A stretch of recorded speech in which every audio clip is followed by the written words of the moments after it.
అందరికీ నమస్కారం. Krish arrows YouTube ఛానల్కి స్వాగతం. ఇప్పుడు మన టాపిక్ జగన్ వైఎస్ షర్మిల గారు. వీళ్ళిద్దరూ సొంత అన్నా చెల్లెళ్ళు. వైఎస్ రాజశేఖర రెడ్డి గారికి పుట్టిన ఒకే ఒక అబ్బాయి జగన్ గారు, ఒకే ఒక అమ్మాయి షర్మిల గారు. వీళ్ళిద్దరూ వ్యతిరేకంగా కొట్టుకుంటారని, తిట్టుకుంటారని, వేరు వేరు పార్టీల్లో ఉంటారని ఈవెన్ వైఎస్ రాజశేఖర రెడ్డి గారు కూడా ఊహించుంటారు. ఎందుకంటే జగన్ గారంటే తల్లి గారికి అంటే విజయమ్మ గారికి చాలా ఇష్టం. షర్మిల గారంటే రాజశేఖర రెడ్డి గారికి చాలా ఇష్టం. ఈ నాటకీయ పరిణామంలో చాలా అసలు అనుకోనివి చాలా జరిగినాయి. అటు కాంగ్రెస్లో సీఎంగా చేసిన వైఎస్ రాజశేఖర రెడ్డి గారు చనిపోయిన తర్వాత అసలు జగన్మోహన్ రెడ్డి గారికి యాక్చువల్గా అయితే జగన్మోహన్ రెడ్డి గారికే ఇవ్వాలి. మరి వాళ్ళు మరి కాంగ్రెస్ పార్టీ వాళ్ళు ఏం ఆలోచించుకున్నారో ఏంటో కానీ ఆయనకి ఇవ్వనన్నారు. ఈయన విభేదించాడు, బయటకు వచ్చి పార్టీ పెట్టుకున్నారు. తర్వాత జగన్మోహన్ రెడ్డి గారు జైలుకి వెళ్ళినప్పుడు 16 నెలల్లో కూడా పార్టీని ముందుండి నడిపింది వైఎస్ షర్మిల గారు. కనీసం సీఎం క్యాండిడేట్ అది ఎలాగ జగన్మోహన్ రెడ్డి గారే వదిలేండి, నెంబర్ 2 క్యాండిడేట్ ఎవరై ఉండాలి? నెంబర్ 2 ఖచ్చితంగా షర్మిల గారు అయి ఉండాలి పార్టీలో. అక్కడ కాంగ్రెస్ పార్టీ జగన్మోహన్ రెడ్డి గారిని ఎందుకు వదులుకుందో తెలియదు. ఇక్కడ జగన్మోహన్ రెడ్డి గారు అంత కష్టపడి పనిచేసిన చెల్లెలైనటువంటి షర్మిల గారిని ఎందుకు వదిలేసుకున్నారో తెలియదు. ఈ రాజకీయం అంటేనే ఇంతే. ఇంకా ఈ రాజకీయం అంటే అసలు ఏం జరుగుద్దో ఏం మలుపు తిరుగుద్దో ఎవరికి తెలియదు. ఇప్పుడు తర్వాత ఆవిడ ఇక్కడ నుంచి వెళ్ళిపోయారు, అక్కడ ఒక పార్టీ పెట్టుకున్నారు తెలంగాణలో.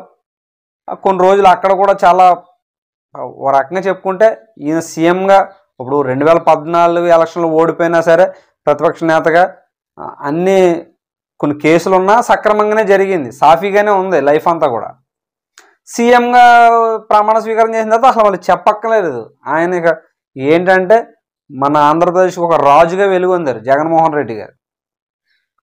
అక్కడ చెల్లి గారి పరిస్థితి ఏంటంటే షర్మిల గారి పరిస్థితి దీనమైన పరిస్థితి.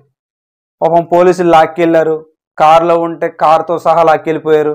ఇలాగ రకరకాల పరిణామాల మధ్య ఎలాగైతే పిసిసి చీఫ్గా మళ్ళీ ఆంధ్రప్రదేశ్లోకి షర్మిల గారు అడుగుపెట్టారు.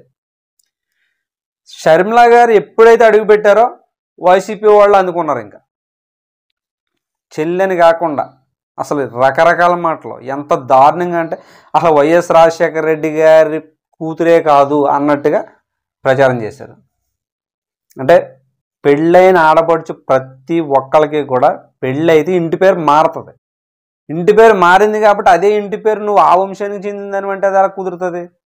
కానీ చాలా తీవ్ర పదజాలంతో విరుచుకుపడ్డారు ఆవిడ మీద. అలాగని ఆవిడేం తక్కువ తినలేదు. సొంత అన్నగారిగో అసలు సొంత అన్నగారు జగన్మోహన్ రెడ్డి గారని కూడా చూడకుండా విరుచుకుపడ్డారు ఆవిడ. ఎలక్షన్లో ఆవిడ తెలంగాణలో ఉన్నప్పుడు ఎప్పుడైతే కాంగ్రెస్ పార్టీలో ఆవిడ పార్టీని విలీనం చేయాలనుకున్నారో అప్పటి నుంచి కూడా ఆంధ్రప్రదేశ్ రాజకీయం అనేది చాలా వేడెక్కింది. నీకు టీడీపీ వైసీపీ ఇదంతా కామన్. ఇది ఎవరో కూడా మనం ఎలా ఆలోచించినా వీళ్ళిద్దరు వ్యతిరేకం ఉంటాయి, వాడి వేడి మాటలు ఉంటాయి, అన్నీ ఉంటాయి, అది పక్కన పెట్టండి. కానీ షర్మిల గారు కనుక ఆంధ్రప్రదేశ్కి వస్తే ఆ రాజకీయమే వేరు. అసలు ఏదైతే అక్కడ ప్రజలు కోరుకున్నారో, ఏదైతే రాజకీయ నాయకులు కూడా చాలా ఇంట్రెస్ట్గా చూశారు. అప్పుడు జరిగే రాజకీయ పరిణామాల్లో పిసిసి చీఫ్గా ఆవిడ వచ్చింది. అసలు జగన్ గారి మీద విరుచుకు పడుతుందా, నిజంగా జగన్ గారిని మాట అంటదా షర్మిల గారు? సొంత అన్నయ్య కదా, ఎలాగైనా సరే ఇలా రకరకాల మాటలు వచ్చినాయి. కానీ అసలు ఏ మాత్రం ఆలోచించుకోకుండా జగన్ గారి మీద విరుచుకుపడింది ఆవిడ. చాలా మాటలు అసలు ఇంచుమించు ఎలాగంటే కుటుంబ విషయాలు కూడా లేవనెత్తారు ఆవిడ. అంత దారుణంగా ఎలా ఉంటారు, ఏం చేస్తారు, ఎలా ప్రవర్తిస్తారు, అసలు ఆయన మనసు ఏంటి, ఆయన అసలు ఎలా ఉంటారు అన్నది అసలు మొత్తం క్లియర్ కట్గా అలాగే జనాల ముందు పెట్టేశారు షర్మిల గారు. జగన్మోహన్ రెడ్డి గారి వ్యక్తిగత జీవితం కూడా తీసుకొచ్చారు. అలాగే షర్మిల గారి వ్యక్తిగత జీవితం వైసీపీ వాళ్ళు తీసుకొచ్చారు. ఎందుకే టీడీపీ ఈ టీడీపీ వైసీపీ ఇది పక్కన పెడితే అసలు వీళ్ళదే చాలా ఇంట్రెస్ట్గా ఉంది స్టోరీస్. అసలు షర్మిల గారు జగన్ గారు స్టోరీ అనేది వాళ్ళిద్దరూ అంటే ఇద్దరంటే ఇటు వైసీపీ ఇటు కాంగ్రెస్ వీళ్ళ మాటలు అనేవి అసలు చాలా ఇంట్రెస్ట్గా చూశారు జనాలు. కానీ ఇప్పుడు కూడా ఎలక్షన్ అయిపోయింది, ఇప్పుడు కూడా ఆ మాటలు వాడి వేడి మాటలు అనేది తగ్గలే. మొన్న కూడా జగన్ గారు నాకు ప్రతిపక్ష నేతగా కావాలి, ప్రతిపక్ష నేతగా నేను ఉంటానని చెప్పి ఒక లెటర్ రాశారు స్పీకర్ గారికి. కానీ అది కరెక్ట్ కాదు. ఎందుకంటే ప్రతిపక్ష నేతగా నేను ఉంటాను అని ఈయన లెటర్ రాస్తే ప్రతిపక్ష నేత హోదా అనేది రాదండి. ఆయన మనకి 175 సీట్స్లో 18 సీట్లు తెచ్చుకోవాలి, అప్పుడు ప్రతిపక్ష హోదా వస్తుంది. అంతేగాని ఇప్పుడు జనసేన పార్టీ ఉంది, ఒకళ్ళు విడిపోతే కనుక టీడీపీ కూడా నుంచి బయటకు వస్తే దానికి వస్తుంది ప్రతిపక్ష పార్టీగా.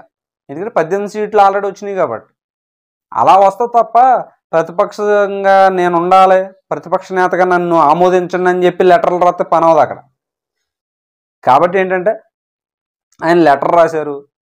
అది ఎలాగ టీడీపీ వాళ్ళ గురించి తెలిసిందే కదా, టీడీపీ కూటమి గురించి వాళ్ళైతే ఎవరో, కానీ ఈయన చివరిసారిగా ఒక అవకాశం అని చెప్పి రాశారు.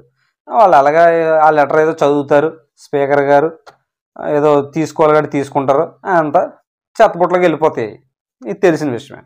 జగన్మోహన్ రెడ్డి గారు ఎప్పుడైతే లెటర్ రాశారో ఆ లెటర్ మీద షర్మిల గారు అందుకున్నారు. అందుకొని ఇదేంటండి మీరు వెళ్ళి ప్రతిపక్ష హోదా ఇమ్మని అడుక్కుంటామండి, ప్రజల ఓట్ల ద్వారా సంపాదించుకోవాలి, కానీ ఇది ఎక్కడ నియమం, ఇది ఎక్కడ నీతి, ఇలాగా ఎక్స్లో పోస్ట్ చేశారు. అసలు ఇది పిరికి పంద కింద చేశారు మీరు, ఇలాగ అడుక్కోవడం ఏంటి, ఇలా పిరికి పంద చేష్టలు ఏంటి, ఇవన్నీ కూడా ఆవిడ కోణంలో ఆవిడ కూడా ఫైర్ అయితే మామూలుగా ఉండదు షర్మిల గారు, అలాగా రాసుకుంటూ వచ్చారు. మరి వైసీపీ వాళ్ళు ఏమైనా తక్కువ తిన్నారా?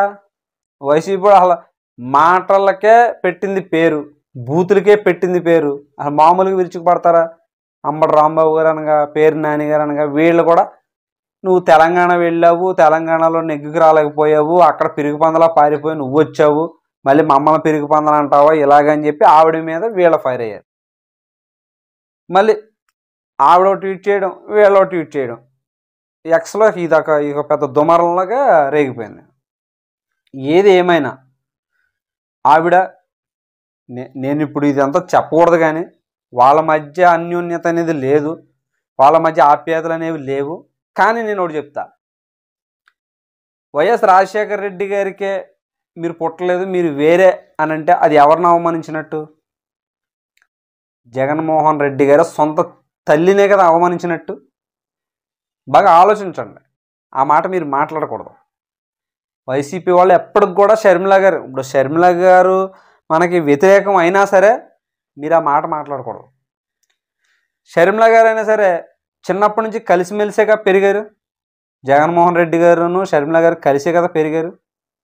సొంత అన్నయ్యని ఏ మాట పడితే ఆ మాట మీరు మగాళ్ళేనా, ఈ మాటలో ఆవిడ మాట్లాడకూడదు. ఇప్పుడు పార్టీలు వేరు కావచ్చు, సిద్ధాంతాలు వేరు కావచ్చు, కానీ ఈ రాజకీయం మొదలవక ముందే మీరిద్దరు అన్నా చెల్లెళ్ళు.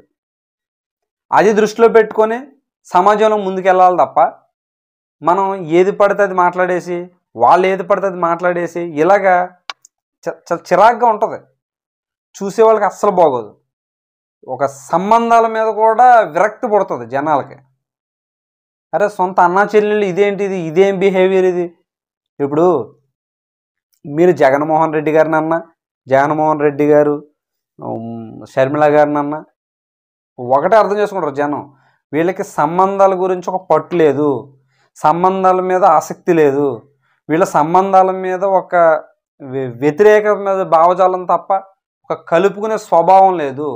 సొంత చెల్లినే లెక్క చేయనోడు ప్రజల్ని ఏమి చూస్తాడో అనేమో ప్రజలు లెక్కేస్తారు, సొంత అన్నయ్యనే పట్టించుకొని ఈవిడికి ప్రజల బాధలు ప్రజల కష్టాలు ఏమి అర్థమవుతాయి అని చెప్పి ఈవిడ కోణంలో చూస్తారు. ఇటు జగన్మోహన్ రెడ్డి గారి కోణంలో చూసినా, ఇటు షర్మిల గారి కోణంలో చూసినా ఇద్దరు మంచోళ్ళు అన్న పేరు రాదు కదా, ఇద్దరికి కూడా ఒకటే పేరు. ఎందుకంటే ఈయన ప్రచారం చేసేది ఈయన పద్ధతి బాలే, ఆవిడ ప్రచారం ఆవిడ పద్ధతి బాగాలేదు. సొంత అన్నయ్య మీద ఏంటంటే సెటైర్లు, ఇది లెక్కేస్తారు. సొంత చెల్లెల మీద ఏంటంటే పగ, ఇది లెక్కేస్తారు. కాబట్టి ఏంటంటే మీరిద్దరు కలిసి రాజకీయం చేస్తే ఎంతో కొంత మీకు లాభం ఉంటుంది తప్ప ఇలా విడివిడిగా రాజకీయం చేస్తే ఇలాగే ఉంటుంది. మీరు జగన్మోహన్ రెడ్డి గారు మీరు ఓడిపోయారు. ఆ ఓటమిలో షర్మిల గారి పాత్ర ఖచ్చితంగా ఉంది. మీరు ఏది ఏమనుకున్నా సరే, ఇప్పుడు టీడీపీకి సపోర్ట్ చేయాలి ఆవిడ, కానీ మీ మీద విరుచుకుపడ్డారు, మీ ప్రభుత్వం మీద విరుచుకుపడ్డారు మీరు. ఎందుకంటే చిన్నప్పటి నుంచి ఒక వ్యక్తి గురించి మనకు తెలిసినప్పుడు వాళ్ళ ప్లస్లు ఏంటి మైనస్లు ఏంటి మనకు తెలియకుండా ఉంటుందా? అలాగే మీ మైనస్లు అన్నింటిని కూడా బజార్లో పెట్టారు ఆవిడ. ఆవిడ కరెక్ట్గా లేకపోయినా మీరు కరెక్ట్గా ఉండాలి. మీ ఏదైతే పార్టీ ఉందో అదే మీరు చేసిన తప్పు. మీ పార్టీ వాళ్ళు చెల్లెల మీద మాట అనకుండా మీరు ఒక్క మాట అంటే ఎవరైనా విమర్శిస్తారా షర్మిల గారిని? ఆవిడ కూడా ఆలోచిస్తారు, అరే ఆ పార్టీ వాళ్ళు మనల్ని అనట్లేదు కదా, మా సొంత అన్నయ్య పార్టీ కదా, మనం ఎందుకు అనాలనేది. ఇప్పుడు ఆవిడకి ఎంత అన్యాయం జరగవచ్చు. మాకు ఆస్తి పంపకాలు అవన్నీ పర్సనల్ గొడవలు, అవి పర్సనల్ విషయాలు. ఆస్తి పంచలేదు, ఆవిడ అలిగి వెళ్ళిపోయారు, ఇదంతా పర్సనల్. అది కానీ ప్రజల్లోకి వచ్చేటప్పుడు మాత్రం కొన్ని చూసుకోవాలి. అరే మన చెల్లి మనం మాట మాట్లాడితే అది మనకే రివర్స్ కొడుతుంది అని చెప్పి మీరు ఆలోచించాలి. అరే అన్నయ్య ఏదన్నా మాట మాట్లాడితే నాకు రివర్స్ కొడుతుందని ఈవిడ ఆలోచించాలి. ఇలాగా వ్యతిరేక భావజాలంతో ఉన్నా సరే అది రాయబారుల చేతనో లేకపోతే కూర్చొని మాట్లాడుకోవడం. ఇప్పుడు నారా చంద్రబాబు నాయుడు గారి దగ్గరికి వెళ్ళి ఏదో ఫంక్షన్ చేసుకుంటుంటే షర్మిల గారు వెళ్ళి ఆహ్వానించారు. అయ్యో లోకేష్ గారికే గిఫ్ట్లు పంపారు. అటువంటిది సొంత అన్నయ్య దగ్గరికి వెళ్ళారు, అన్నయ్య దగ్గరికి కూడా వెళ్ళారు. కానీ సంబంధాలు తెంపుకుంటా పోతే తిగుతూనే ఉంటాయి, కానీ కలుపుకుంటా పోతే అన్నీ కలగలుపుగానే ఉంటాయి. మీకు 2024 ఎలక్షన్లో ఖచ్చితంగా పవన్ కళ్యాణ్ గారి ఎఫెక్ట్ ఎంతైతే ఉందో అలాగే షర్మిల గారి ఎఫెక్ట్ కూడా ఉంటుంది, ఖచ్చితంగా ఉంది. నా లెక్క ప్రకారం అయితే షర్మిల గారి ఎఫెక్ట్ ఉంది. ఎందుకంటే ఒక మగాడి విషయంలో ప్రజలు ఆలోచించే తీరు వేరే ఉంటుంది, ఒక అమ్మాయి లేదా ఒక లేడీ విషయంలో ప్రజలు ఆలోచించే తీరు వేరే ఉంటుంది. మీరు తెలంగాణ వెళ్ళి జగన్మోహన్ రెడ్డి గారు తెలంగాణ వెళ్ళి అక్కడి నుంచి ఇలాగ తిరిగి వచ్చి ఇక్కడ ఉన్న పెద్ద ఉండదు. కానీ షర్మిల గారు ఇవంతా తిరుగుతంలో ఒక సానుభూతి అనేది, ఆవిడ మాట మీద నమ్మకం అనేది ఏర్పడింది. ఖచ్చితంగా అదే మీకు దెబ్బపడింది. ఇటు పవన్ కళ్యాణ్ గారు అటు షర్మిల గారు. టీడీపీది పెద్ద ఏం లేదు, ప్రభావం ఈ రెండు పార్టీల నుంచే, ఈ రెండు వ్యక్తుల నుంచే వచ్చింది మీకు. కాబట్టి ఏంటంటే 2029 ఎలక్షన్లో అన్నీ సరి చేసుకోండి. సొంత చెల్లి ఆదరించండి, దగ్గరికి రానివ్వండి. ఇప్పుడు మళ్ళీ ఢిల్లీ వెళ్ళారు, అక్కడ కూడా కాంగ్రెస్ ప్రభుత్వం ఉంది. కాంగ్రెస్ ప్రభుత్వంలో షర్మిల గారు ఉన్నారు. అక్కడ మీరు ధర్నా చేశారు, అన్ని పార్టీలు మీకు మద్దతు ఇచ్చినాయి.